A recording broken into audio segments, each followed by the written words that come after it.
Assalamualaikum warahmatullahi wabarakatuh. Yang saya hormati Bapak Muhammad Isa Gautama sebagai dosen pengampu mata kuliah Sosiologi Korupsi, dan seterusnya teman-teman yang saya cintai yang akan menonton video saya ini. Video ini bertemakan tentang kampanye anti korupsi yang dibuat guna untuk memenuhi tugas mata kuliah Sosiologi Korupsi. Sebelum saya melanjutkan kampanye ini, izinkan saya memperkenalkan diri. Nama saya yaitu Zikri Lazifa dengan NIM 2005-0140 dengan prodi Pendidikan Sosiologi Fakultas Ilmu Sosial Universitas Negeri Padang. Tujuan saya berpidato ini adalah untuk menyuarakan dan juga untuk mengimbau generasi muda penerus bangsa untuk menjadi generasi anti korupsi. Seperti yang kita ketahui bersama, korupsi adalah pelanggaran hak-hak asasi dan hak-hak ekonomi yang berdampak sangat buruk yang merugikan negara kita tercinta. Bahkan tidak hanya merugikan negara saja, itu merugikan kepada semua individu yang ada di dalam negeri Indonesia ini. Maka dari itu, korupsi tidak bisa dikatakan sebagai kejahatan biasa, melainkan kejahatan yang luar biasa. Mengapa demikian? Karena dampak dari korupsi bukan hanya menghambat pembangunan negara, tetapi juga merusak bibit-bibit generasi muda penerus bangsa. Teman-teman sekalian, negara kita Indonesia adalah negara yang kaya akan sumber daya alam, kaya akan seni dan kaya budaya, kaya akan segala aspek. Tetapi, mengapa masih banyak anak-anak yang putus sekolah karena tidak memiliki biaya? Mengapa masih banyak anak-anak yang mati kelaparan?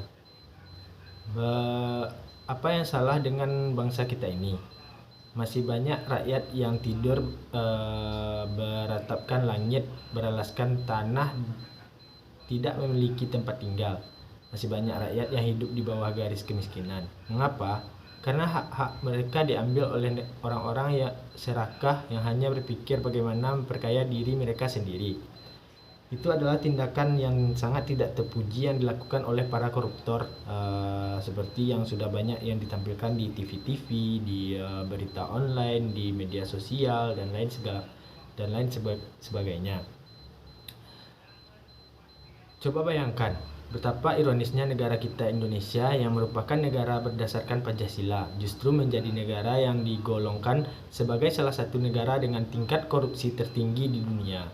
Indonesia Corruption Watch menilai hingga tahun 2018 angka kasus korupsi di Indonesia masih terbilang cukup tinggi, bahkan menunjukkan tren meningkat dari tahun-tahun sebelumnya, baik dari jumlah kasus maupun jumlah kerugian yang ditimbulkan. Padahal di Indonesia telah dibuat Undang-Undang Pemberantasan Tindak Pidana Korupsi, yaitu Undang-Undang Nomor 20 Tahun 2001, sebagai perubahan atas Undang-Undang Nomor 31 Tahun 1999 yang menyatakan bahwa tindak pidana korupsi yang selama ini tidak hanya merugikan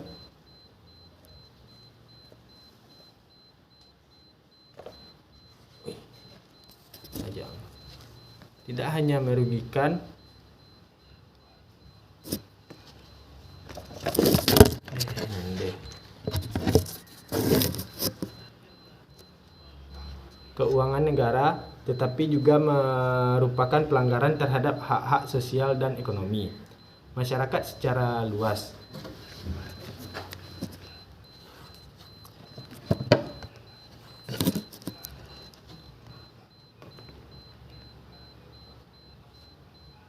Sehingga tindak pidana korupsi perlu digolongkan sebagai kejahatan yang pemberantasannya harus dilakukan secara luar biasa. Sudah sangat banyak peraturan-peraturan yang dibuat untuk mencegah tindak pidana korupsi ini. Namun masih banyak oknum-oknum yang melakukan korupsi lantas untuk memperkaya diri sendiri. Lantas bagaimana cara kita untuk mengurangi korupsi tersebut? Banyak hal yang harus kita lakukan, seperti menambah keimanan diri kita sendiri, mensosialisasikan anti korupsi dari dini kepada masyarakat lain yang akan menjadi elit politik di Indonesia ini.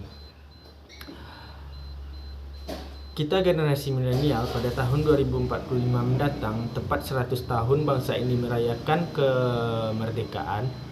Kitalah generasi yang akan menentukan wajah Indonesia. Kitalah yang akan membuat sejarah. Apakah kita akan membuat Indonesia menjadi bangsa yang besar atau justru menjadi bangsa yang gagal? Teman-teman semuanya,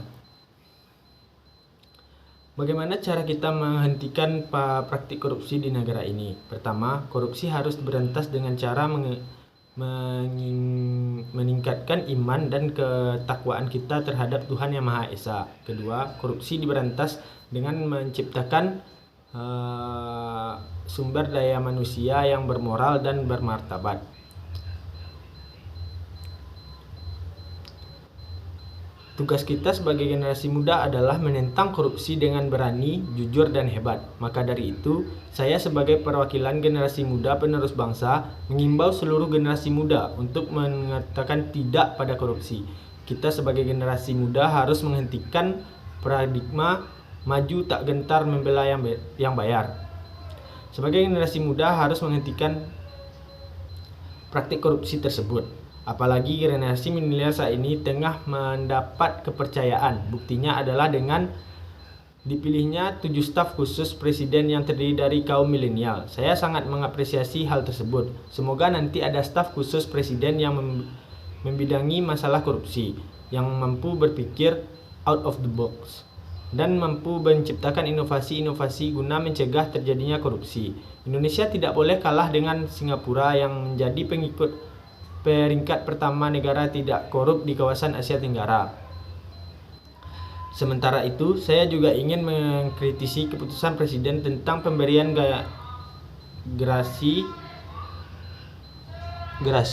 Saya ingin Presiden tidak memberikan gerasi atau pengurangan hukuman kepada terpidana kasus korupsi. Seperti yang baru-baru ini adalah pemberian gerasi kepada mantan Gubernur Riau. Mengapa demikian? Karena itu bisa melemahkan semangat pemberantas korupsi. Apalagi jika korupsi yang dilakukan tidak hanya berdampak pada aspek sosial ekonomi, namun juga berdampak luas terhadap lingkungan. Hadirin sekalian yang saya banggakan, demikian pidato yang dapat saya sampaikan.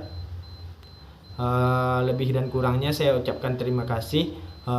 Untuk teman-teman milenial, saya hanya akan berpesan, marilah kita gerakkan atau kita suarakan anti korupsi dari generasi-generasi kita, mulai dari generasi milenial ini, karena untuk kedepannya kitalah yang akan memimpin bangsa-bangsa ini 10 atau 20 tahun ke depan. Menurut saya korupsi itu adalah tindakan yang tidak patut atau tidak bisa dimaafkan, karena korupsi adalah tindak pidana yang sangat tinggi dan dapat merugikan banyak orang, apalagi itu berdampak kepada masyarakat luas di Indonesia ini. Maka dari itu saya berpesan kepada pemerintahan untuk memperkuat tindak-tindakan untuk para pelanggar pidana korupsi ini. Sekian yang dapat saya sampaikan, lebih dan kurangnya saya mohon maaf.